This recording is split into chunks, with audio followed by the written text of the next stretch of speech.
Bonjour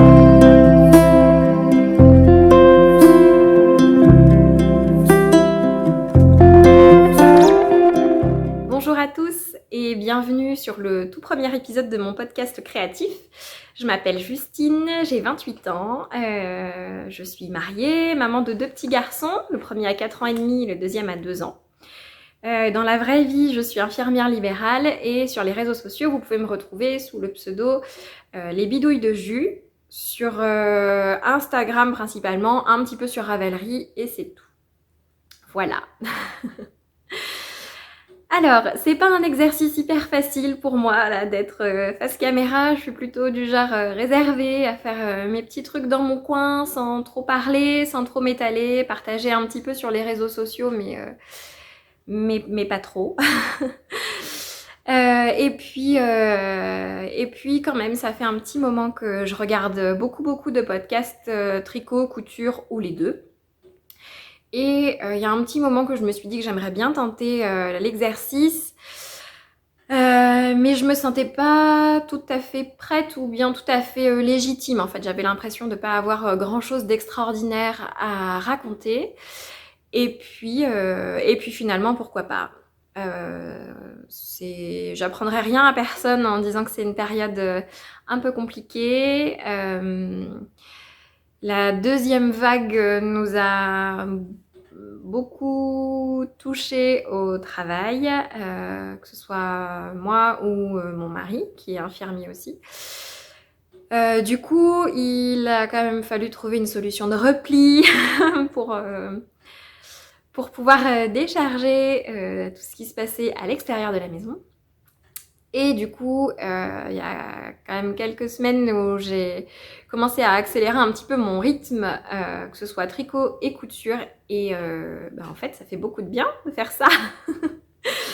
Donc voilà, je me suis dit que c'était le bon moment pour venir vous présenter tout ça. Et puis le petit déclic, ça a été un des derniers épisodes du podcast de Tricolibri. Je crois que son prénom c'est Eve, mais je veux pas dire de bêtises, je crois que c'est Eve du podcast Tricolibri, qui a encouragé toutes les personnes à se lancer dans l'aventure podcast si elles en avaient envie, parce que c'est une super expérience, parce qu'il y a de super échanges, et moi la première, je regarde beaucoup de podcasts. Et j'aime beaucoup échanger avec les podcasteurs et podcasteuses de la communauté tricot et couture. Et je trouve ça hyper enrichissant. Et du coup, voilà. Alors, je vais commencer par la partie tricot. Je finirai par la partie couture parce que j'en ai un petit peu moins à dire sur la couture, je pense, pour aujourd'hui. Et puis voilà, j'essaierai de vous noter dans la barre d'infos quand est-ce que se termine la partie tricot et commence la partie couture pour ceux qui ne sont pas intéressés par la totalité de tout ça. Voilà. Alors, pour le tricot, on va commencer par les projets finis et je vais commencer par le projet dont je suis le plus fière, que j'ai terminé hier soir, bloqué ce matin, mis à sécher devant la baie vitrée et qui est tout juste sec. Alors, c'est le châle Good Vibes de Nadia Crétin-les-Chênes. Alors, il est très grand, ça va être très compliqué de vous le montrer en entier. Voilà. Alors, si je fais comme ça...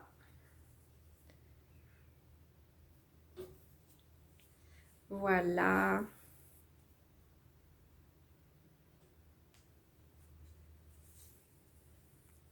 Voilà.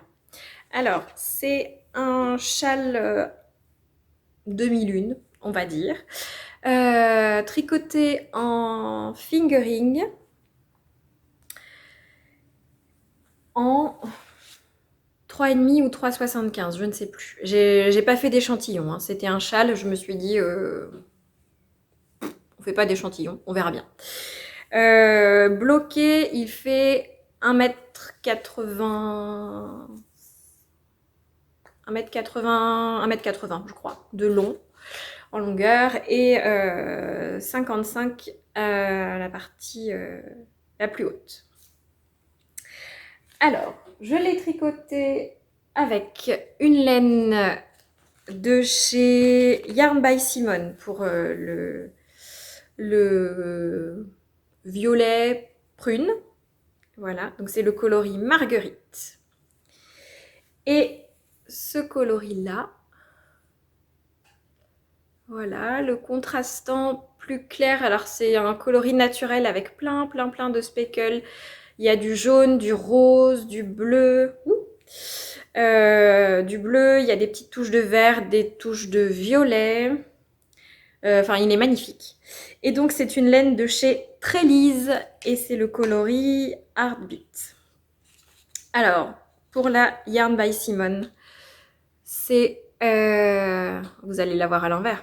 C'est un 100% Merino Superwash, en fingering, 400 mètres pour 100 grammes, et donc c'est le coloris Marguerite. Et pour la Trélise, c'est sa base Zeus, 100% Merino Superwash aussi, c'est de la fingering single, et c'est 366 mètres pour 100 grammes. J'ai adoré tricoter ce châle. C'est mon tout premier châle. Alors, si on compte pas les... mince, comment ça s'appelle? Les trendy châles de Mademoiselle Sophie que j'ai tricoté, détricoté, retricoté il y a une bonne dizaine d'années, si ce n'est pas plus. Mais que finalement je trouve pas hyper pratique à porter. Ils sont très larges, mais ils sont aussi très hauts, et donc du coup quand on fait le tour de cou, il y a une espèce de grand triangle devant. Enfin bon, c'était pas mes châles préférés. Celui-là, c'est le premier vrai châle que je tricote, et j'en suis vraiment hyper contente. C'est la première fois que je fais un gros projet aussi avec des laines teintes à la main. Et ça a été vraiment un régal à tricoter. Elles sont hyper agréables. La Yarn by Simone, elle était... je vous la montre de plus près, je suis pas sûre qu'on verra bien. Je la trouvais un petit peu sèche au tout début quand j'ai commencé à tricoter. Et puis en fait, bon, je m'y suis fait sans trop de problèmes, hein. Et une fois qu'elle est bloquée, elle est beaucoup plus moelleuse qu'en écheveau. Et la laine de Trélise, mais alors ça c'est pareil, hein, c'est un vrai bonheur. Alors déjà, elle est très douce, elle est très ronde, elle est très souple. Il y a des endroits de l'écheveau, on a l'impression qu'elle est presque feutrée, et en fait le rendu est extra. Je trouve que le rendu sur la dentelle est vraiment hyper joli. Et alors les speckles, ça fait voilà, c'est un régal à chaque rang de voir les couleurs défiler comme ça, de voir le jaune, le vert, les éclats de rose.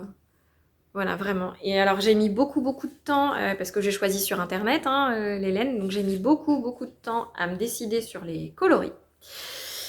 J'allais de teinturière en teinturière sans jamais vraiment trouver mon bonheur. Et puis c'est finalement le coloris principal là, chez Yarn by Simone que j'ai choisi de commander. Et en regardant bien les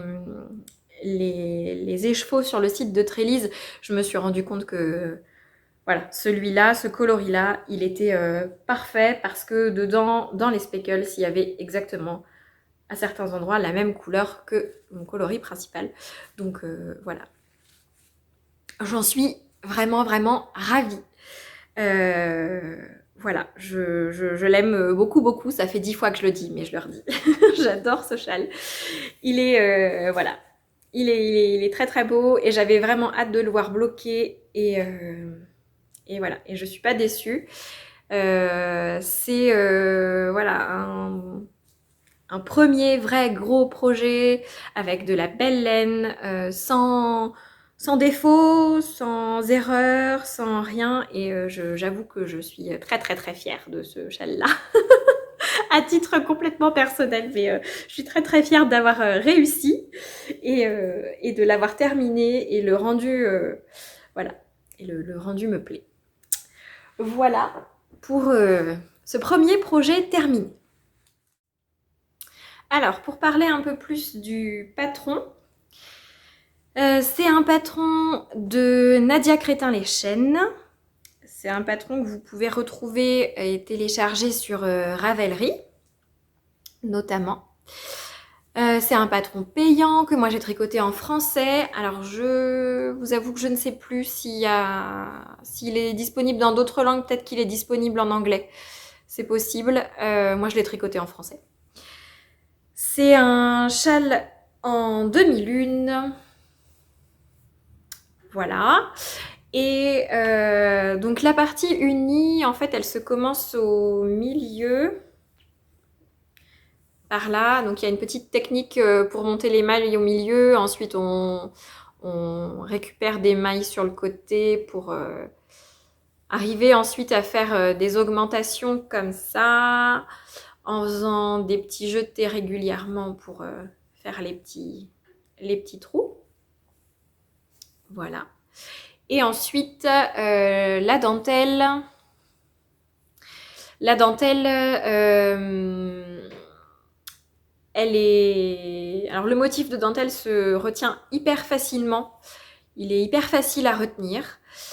Et en fait, vous voyez qu'elle est plus large sur le bord qu'au bout.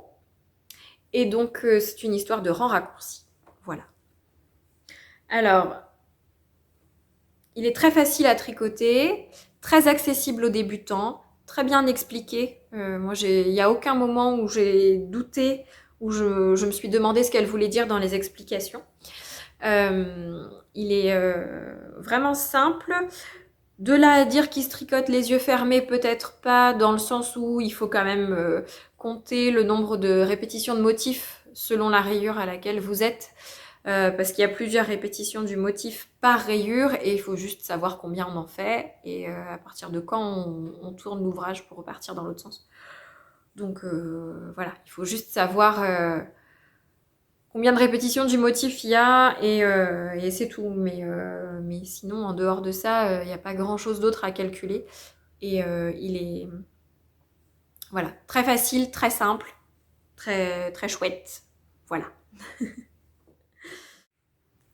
Alors, le deuxième projet tricoté est terminé. C'est un bonnet Oslo Hat de Petite Knit que je n'ai pas avec moi. C'est un bonnet que j'ai tricoté pour le calendrier de l'Avent de mes fils. Et du coup, il est déjà emballé et caché et il attend le 1er décembre pour ressortir. Donc voilà, comme j'avais pas prévu d'enregistrer d'épisode de podcast, vous êtes un peu de travers. J'avais pas prévu d'enregistrer d'épisode de podcast à ce moment-là. Du coup, dès qu'il a été terminé, lavé, bloqué, je l'ai enveloppé et caché pour pas qu'il y ait un enfant qui tombe dessus.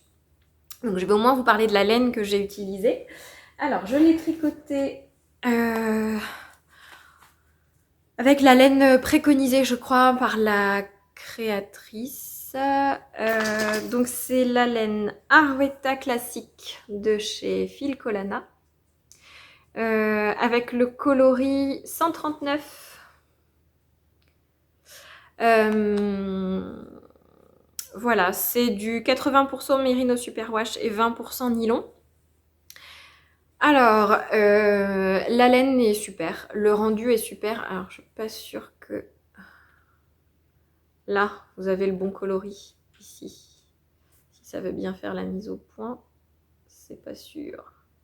Voilà, là, on a l'impression qu'il est rouge ou rose fuchsia comme mon pull, alors qu'en fait, il est... Voilà, c'est vraiment un rouge bordeaux. Aucun problème pour tricoter cette laine. Par contre, plus un problème avec les quantités préconisées. Il me semble que c'était 2 pelotes pour la taille. Moi, j'ai dû faire... Il y a adulte, enfant et bébé, je crois. Donc moi, j'ai fait la taille bébé qui correspondait au tour de tête de mon petit dernier qui a 2 ans. Et il y avait quand même, je crois que c'était 2 pelotes de prévues. Et il me reste quand même tout ça de ma pelote. Donc j'ai même pas utilisé une pelote entière en fait pour un bonnet. Et donc du coup j'avais commandé 5 pelotes je crois pour faire 2 bonnets. Et je pense qu'avec 2 pelotes j'aurai largement assez pour 2 bonnets. Parce que du coup je vais en faire un deuxième dans la même laine, la même couleur pour mon fils aîné. Voilà, comme ça ils auront chacun leur petit bonnet dans le calendrier de l'Avent. Et ben, je vais me retrouver avec 3 pelotes d'Arwetta classique rouge bordeaux. Et puis, et ben, c'est pas grave, je m'en servirai pour d'autres bonnets, d'autres projets, d'autres chaussettes, je ne sais pas. Voilà. J'essaierai de vous insérer une petite photo du bonnet terminé avant que je l'emballe. Si j'arrive à insérer des photos dans la vidéo, hein, parce que ce sera mon premier vrai montage vidéo, donc je ne sais pas ce qui va être possible ou pas. Mais j'essaierai de vous glisser une petite photo du bonnet terminé. Voilà. Voilà pour les projets terminés. Et donc si pour les petits bonnets, j'ai commandé des petites étiquettes comme ça chez Petite Knit, donc la créatrice du patron. Et en fait, ces bonnets, j'ai prévu d'en faire 4. Donc j'avais prévu d'en faire 2 pour mes garçons en rouge, un pour mon mari et un pour moi. Et donc, j'avais commandé des petites étiquettes pour les coudre sur les bonnets. Je ne sais pas si vous allez bien voir. Donc, il y en a une comme ça. Une comme ça.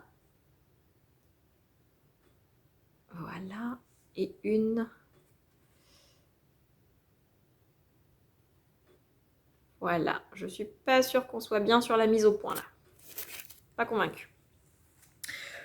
Voilà. Et donc, en plus, elle m'avait mis une petite étiquette comme ça. Voilà, que je pourrais coudre dans un de mes futurs projets. Alors, troisième et dernier projet terminé dont je veux vous parler, c'est un headband. Voilà. C'est le headband Selena qui a été designé par Marie, alias le nid de la linotte. Voilà, donc c'est un petit bandeau. Aïe. Avec le soleil, les couleurs, c'est pas terrible. Il est bordeaux. Bordeaux. Non, comme ça, c'est encore pire. Ah, peut-être que... Voilà. Donc c'est un petit bandeau avec des petites torsades comme ça, qui sont très jolies, très faciles à faire aussi, très faciles à retenir, avec une petite boutonnière dessus. Vous pouvez le...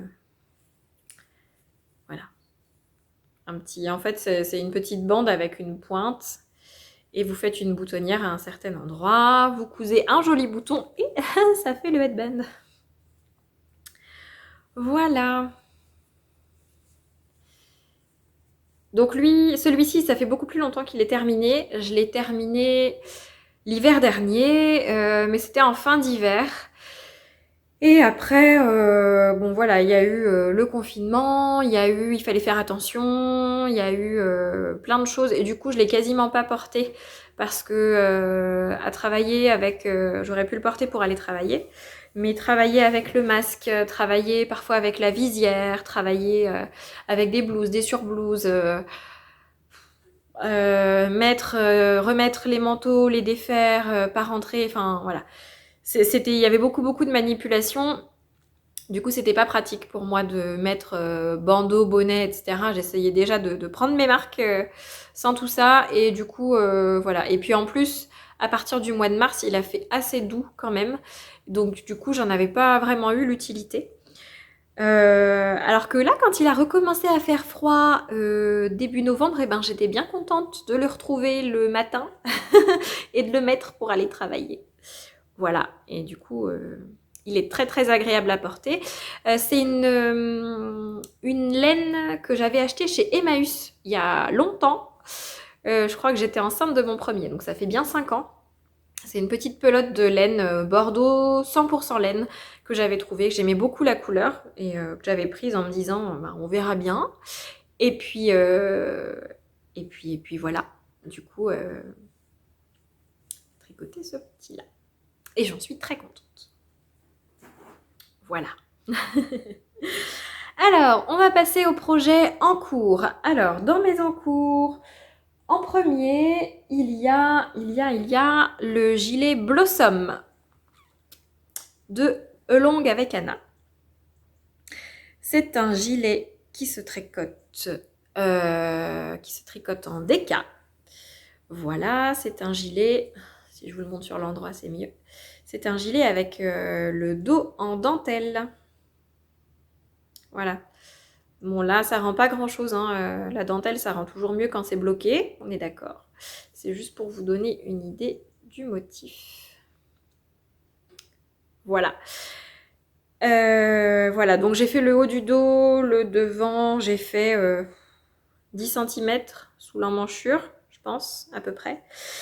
Et j'ai tricoté une manche. Voilà. Qui est un peu froissée parce qu'elle était dans mon sac à projet bien enroulée. Donc du coup, elle a l'air un peu froissée comme ça. Voilà. En fait, j'ai tricoté le premier écheveau.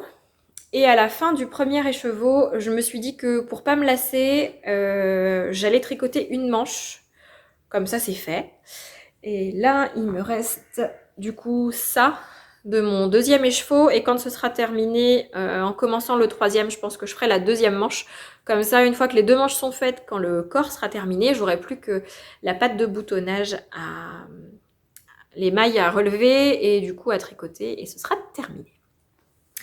Alors, c'est un gilet qui se tricote de haut en bas, donc en top-down, designé par Anna et très facile à suivre. Alors, c'est de la dentelle, mais le diagramme est très bien fait, très bien expliqué. C'est la première fois que je suivais un diagramme pour de la dentelle, quand j'ai commencé celui-là. Et vraiment, il est limpide. Voilà, c'est très facile de se repérer. Moi, j'avoue qu'il y a des fois où je pose mon tricot parce que les enfants m'appellent, etc. Et je note pas forcément à quel rang je suis, ou quel rang je viens de terminer. Et du coup, c'est très facile de se repérer sur ce diagramme-là.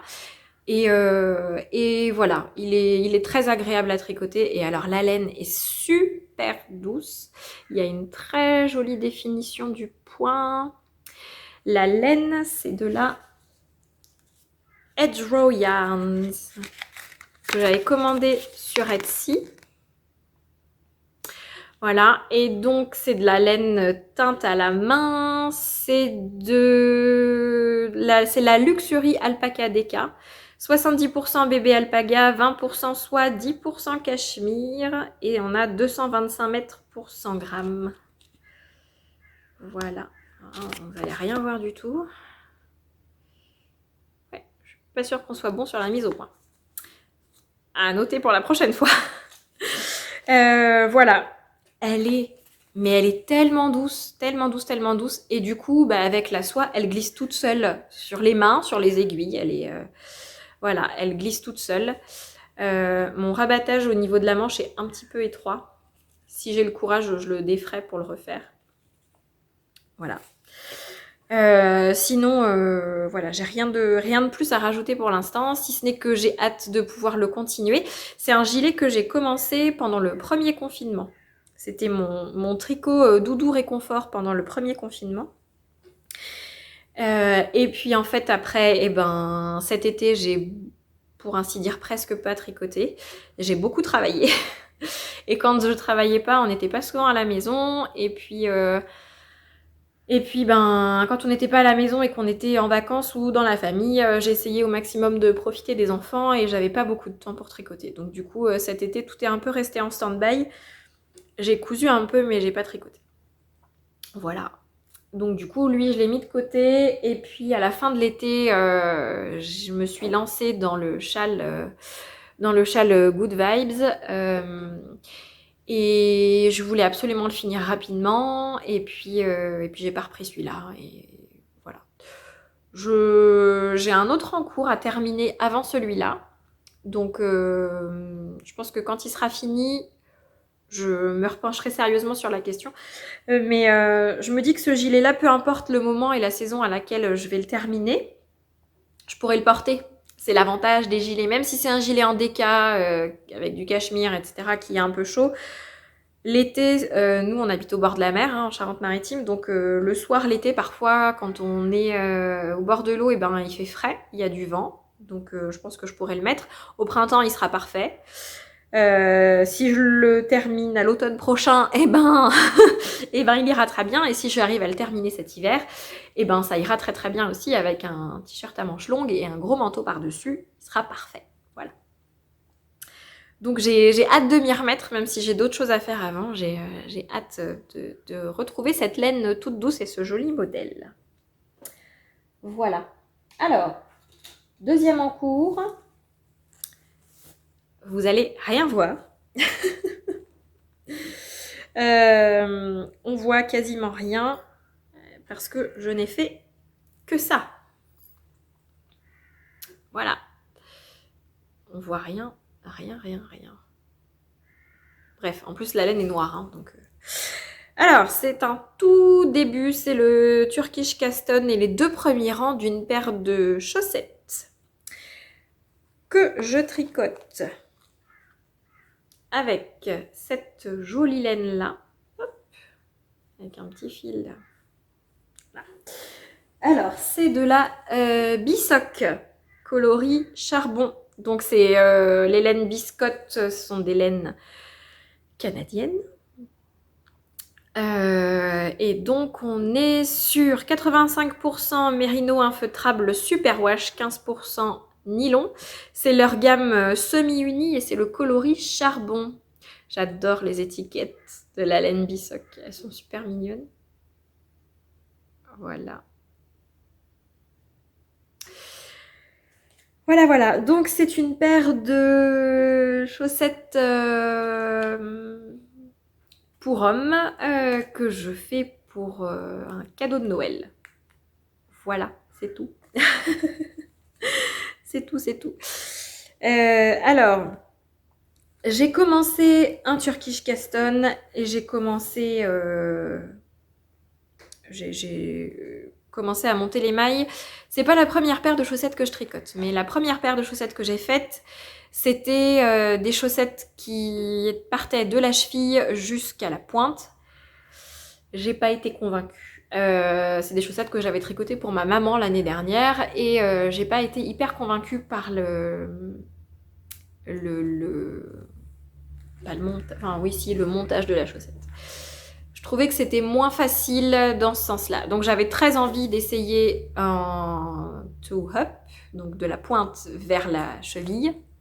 Donc là, j'ai commencé un modèle tout simple, basique. J'ai plus le nom en tête, mais c'est un tutoriel gratuit que j'ai trouvé sur Ravelry. Voilà, à voir ce que ça donne. Je n'exclus pas de défaire les premiers rangs de montage parce qu'il y a un rang qui est pas nickel. J'exclus pas de le défaire pour le recommencer. Voilà, il faudrait quand même que ça avance parce que c'est pour un cadeau de Noël. Donc je pense qu'une fois que je vais être lancée, ça va aller tout seul. Mais bon là, si je vous le remontre, vous verrez pas grand chose, mais je trouve que c'est pas hyper net. Voilà, je trouve que c'est pas hyper net au niveau du montage. Donc voilà, et c'est la première fois que j'utilise un si petit câble. Alors j'avais pris des aiguilles courtes pour ma première paire de chaussettes, mais elles n'étaient pas exactement pareilles. Et donc là, j'ai utilisé un tout petit câble, c'est le kit, je l'ai pas avec moi, c'est les twists de chez Xiaogu, voilà, que je teste. Donc vous avez 2 longueurs d'aiguille et 2 longueurs de câble. Et voilà, pour l'instant, elles sont assez faciles à manipuler. Voilà, c'est vraiment des toutes petites aiguilles sur un tout petit câble. Voilà. Bon, donc c'est un encours, entre guillemets, que je n'exclus pas de défaire parce que c'était mon premier Turkish Caston. Il n'est pas parfait et du coup, J'étais partie sur un modèle basique, justement, pour qu'elle soit, voilà, pour pas que ce soit trop compliqué. Parce que c'est que ma deuxième paire de chaussettes, mais je me dis que c'est peut-être un peu trop simple, ou voilà, je sais pas. Donc si vous avez à me conseiller des patrons de chaussettes pour hommes, plutôt faciles, mais avec un joli rendu, je suis preneuse. Voilà. Et le dernier futur projet à vous montrer, c'est le... je ne l'ai pas avec moi. C'est le... j'ai pas la photo avec moi. C'est le Sunday Cardigan Mohair édition de Petite Knit que je vais tricoter avec ces laines-là. Alors ça, c'est de la Silkair Lusso de chez Lana Grossa. C'est la Super Kid Mohair. Et alors, je sais pas si... ouais, on voit un petit peu. C'est de la laine couleur sable en mohair, mais avec un fil doré à paillettes. Une espèce de stellina à l'intérieur. Voilà, on voit pas hyper bien. Et avec la Silk Mohair de chez Isager. Voilà, donc celle-là, c'est 75% Kid Mohair, 25% soie. Et celle-ci, c'est 78% mohair, 14% soie, polyamide et polyester. Voilà, c'est du 210 mètres pour 25 grammes, les deux. Donc en fait, c'est un gilet qui se tricote avec 3 fils de mohair. Donc, l'idée étant, j'avais peur de ressembler à un sapin de Noël s'il y avait trop de paillettes. Donc, c'est une laine que j'ai achetée à la lainerie à Bordeaux. C'est peut-être leur petite carte. Voilà. C'est une laine que j'ai achetée à la lainerie à Bordeaux, qui est située au 22 rue des Airs, en centre-ville, à côté de la rue Sainte-Catherine.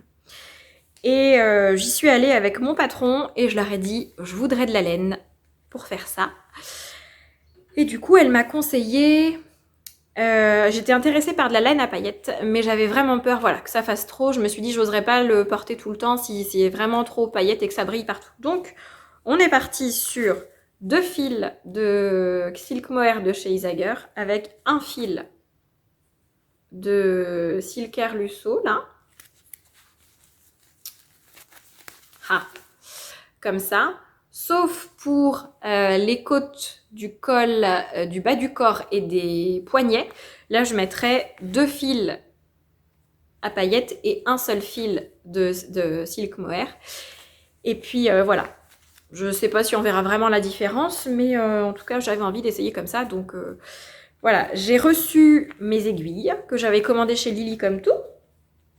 Donc, ils se tricotent avec des aiguilles 7 de mémoire. Probablement des 6 pour les côtes, col, bas du corps et manches, poignée de manche. Voilà, donc je pense qu'une fois que ma paire de chaussettes et le bonnet pour mon fils seront terminés, je mettrai celui-ci sur mes aiguilles. Et probablement en parallèle avec le gilet Blossom. Voilà, parce qu'à mon avis, celui-là, je ne le tricoterai pas d'une traite. Il y a un moment donné où je vais me lasser, je vais passer à l'autre, je reviendrai à celui-là. Voilà, je pense que j'aurai 2 gilets en même temps. C'est pas très grave. Voilà. Et encore... bah non, c'est tout. C'est tout, c'est tout. Ah bah non. Non, c'est pas tout. Qu'est-ce que j'en ai fait? Ah oui. Alors, dernier futur projet. On va y arriver, hein. Dernier futur projet, c'est un projet que j'ai découvert sur le podcast de Magdalena, Triple L de Mag. Et donc, ce sera le Heartwarmer Col de Justina Lorkowska, il me semble.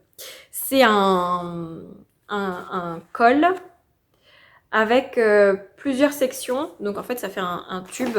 Et donc, il y a des points texturés, des noppes, de la dentelle aussi, je crois. Voilà, il y a une alternance de plusieurs points sur le tube. Et j'ai vraiment eu un gros coup de cœur pour la version de Magdalena. Il a l'air relativement simple à faire. Et du coup, en commandant mes aiguilles pour mon Sunday cardigan, et ben, j'ai commandé de la laine pour le col. Donc, j'ai beaucoup adoré la version de Magdalena, mais clairement, moi, un col rose fuchsia, je le porterai pas. Enfin, je saurais pas vraiment avec quoi le mettre. Donc, je suis partie sur un coloris plus sobre. Donc, ces deux-là, West Yorkshire Spiners, c'est leur gamme Exquisite. C'est 80% laine, 20% soie. C'est de la laine anglaise. C'est le coloris Knightsbridge. Voilà, voilà. Je pense que la mise au point, ce sera le thème de ce podcast. Voilà. Et donc, il y a 400 mètres pour 100 grammes. C'est de la fingering. Voilà. Elle est très douce. Et alors, là, bah, avec le soleil qui donne, même si j'ai baissé le volet, on ne voit pas bien. Je ne sais pas si vous allez bien voir la couleur, mais elle est sublime. C'est un espèce de bleu glacier gris bleuté. Et du coup, mon manteau est bleu marine, donc ça ira très très très bien avec. Voilà. Je suis très très contente de la découverte de cette marque de laine. Elle est très chouette. Voilà. Donc j'ai hâte de m'y mettre à lui aussi. Mais bon, si mes journées faisaient 48 heures, ça irait mieux. Hein, voilà. Voilà. Donc je crois que pour le tricot, on a terminé. On va passer à la couture. Alors, à la couture, j'ai cousu cet été. Mais je vais pas vous montrer les robes que j'ai cousues cet été maintenant. J'en ai cousu une, c'était la robe Trésor de Super Bison. Et après, j'en ai cousu une autre, c'est la robe Cassandre. Vous devez savoir de qui, mais je ne sais plus. Si je le retrouve, je le marquerai en bas là. La robe Cassandre. Et en fait, la robe Cassandre, je l'ai cousue 3 jours avant de partir en vacances. Et la veille, en fait, il fallait que je règle encore, enfin la veille du départ, il fallait encore que je règle les bretelles. Ça commençait à aller un peu trop vite. C'était un peu la panique, les valises, les enfants, voilà, le départ. Et en fait, j'ai pas eu le temps de la terminer. Je me suis dit, si je la termine maintenant, ça va être bâclé, ça va pas me plaire et je la porterai pas. Donc, en fait, cette robe Cassandre, c'est un encours. Donc, c'est une robe dos nu avec des petites bretelles devant et qui se croisent dans le dos, qui est superbe, que j'ai, voilà. À l'occasion, je vous la montrerai au beau jour. Voilà. Donc, il me reste les bretelles à fixer et l'ourlet du bas à faire. Voilà. À l'occasion, je vous la montrerai. Pas trop adaptée à la saison pour l'instant. Sinon, mes 2 derniers projets terminés, ce sont des projets pour mes enfants. Alors, ce sont des Sweet Andrea de Petit Patron.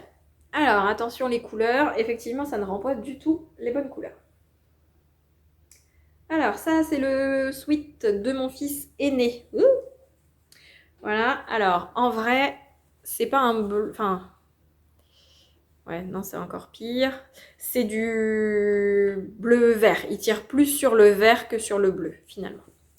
Donc, c'est un sweat tout simple, façon color block.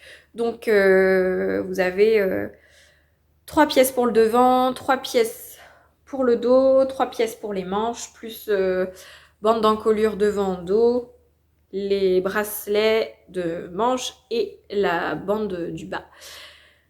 Ils sont très très très simples à réaliser, juste il y a beaucoup de pièces. Il y a beaucoup de pièces à découper dans le patron et il y a beaucoup de pièces à découper dans le tissu. Voilà. Mais sinon, j'adore le rendu et mes fils en sont fans. Donc ça tombe très bien. J'ai collé un petit thermocollant lapin trop mignon là pour mon fils aîné que j'avais trouvé. Donc le sweat gris, c'était un sweat de mon stock et les autres, le bordeaux et le vert canard, là, c'est des sweats que j'ai trouvé chez Philae. C'est un petit magasin de tissus qui est à côté de chez moi. Enfin, à côté de chez moi. Voilà, je m'étais mis en tête de leur coudre des sweats, je voulais absolument cela. J'avais pas envie de commander du tissu sur internet et de devoir attendre, etc. Donc tant que j'étais décidée, j'ai été trouver ça. Et voilà, ils sont très très bien. Et du coup, pour mon deuxième, parce que si l'un a un sweat, l'autre veut un sweat, ça va de soi. Donc voilà. Hop. Voilà, voilà. Alors, le premier est cousu en taille 6 ans pour mon fils de 4 ans et demi. Il est un peu grand. Surtout au niveau de l'encolure qui est un peu large. Alors mon fils a 4 ans et demi, il est très grand, mais il est très fin. Donc je l'habille en 5 ans dans le commerce. Donc en termes de longueur, le 5 ans c'est impeccable. Par contre, les pantalons taille 5 ans, faut serrer les élastiques quoi. Sauf que, eh ben, la marque a prévu les tailles 3 ans, 4 ans et 6 ans. Et il n'y a pas de 5 ans. Donc le 4 ans étant vraiment trop petit pour lui dans le commerce, j'avais pas envie de me retrouver avec un sweat et des manches trop courtes. Donc j'ai préféré coudre du 6 ans et je me suis dit que si c'était un poil trop grand maintenant, bah, il le portera au printemps et à l'automne prochain. Et puis c'est pas très très grave. Ceci dit, il l'a déjà porté, même si c'est un peu large à l'encolure et qu'il est un peu large pour lui, un peu long aussi. C'est tout à fait portable. Il n'a pas l'air du tout ridicule en le portant. Et pour mon petit dernier, bah, j'ai fait la plus petite taille. J'ai fait du 3 ans. Je ne sais plus si les marges de couture sont incluses dans le patron. En tout cas, moi, j'en ai pas rajouté parce que j'ai un doute. Je crois que les marges sont incluses, mais voilà. Même si elles l'étaient pas, moi j'ai pas rajouté de marge de couture parce que je savais que c'est des modèles qui taillaient qui allaient être un peu larges sur mes enfants et je voulais pas rajouter des marges encore. Voilà. Pour ce qui est des explications, c'est relativement simple. Après, moi j'ai imprimé le patron, j'ai lu une fois les explications, après je les ai mises de côté. C'est pas les premiers sweats que je couds, donc en fait, voilà, je les ai cousus. Allez, je dirais 35-40 minutes par sweat pour l'assemblage et voilà, entièrement à la surjeteuse. J'ai pas eu j'ai pas, hein j'ai pas eu besoin de suivre des explications pas à pas. Voilà, des sweats j'en ai cousu plein et voilà. C'était relativement simple et facile. Au niveau des pièces, par contre, autant il y a des patrons où les pièces, il y a des petits décalages, il faut tirer pour que ça corresponde. Là, tout correspond nickel. Les finitions sont propres. Vraiment, j'ai rien à redire. Très facile, très rapide. Enfant très content. Et voilà. Voilà pour les deux petits sweats. Et ce sera tout pour les projets finis. Ensuite, en futur projet, j'ai 2 sweats. Encore ce sera 2 sweats jasmin de chez Ikati que je vais coudre pour des cadeaux de Noël. Donc, je vais juste vous montrer les tissus, hein, je vais pas m'étendre sur le patron parce que bon, tout est imprimé, mais je me suis pas encore lancée. J'ai pas encore eu le temps de le faire. Donc, il y en aura un dans ce petit sweat noir avec les plumes dorées de chez Glitzer Puppy. Et un autre pour une plus petite fille dans ce sweat violet. En fait, il est vraiment violet plus foncé. Hein. En fait, vous avez la bonne couleur en bas de l'écran. Avec ces petits papillons, avec du doré aussi. Voilà. Donc, je pense faire les versions sweat et pas robe. Sweat avec les petits volants là au niveau des emmanchures. Voilà. Ça va être... je pense que ce sera réglé cette semaine. Et dernier projet, ce sera pour moi. Le dernier futur projet, c'est un projet pour moi que je vais essayer de faire dans ce tissu-là. Alors, en fait, c'est un tissu vert forêt avec des petites rayures rouges, jaunes et des espèces de bandes au fond. On voit pas du tout. Un petit peu plus comme ça. Ouais. avec des bandes bleu marine aussi superposées. Donc c'est un lainage façon tartan de très très bonne qualité que j'avais trouvé chez Emmaüs il y a plusieurs années, pareil. C'était peut-être bien en même temps que la laine pour le headband là.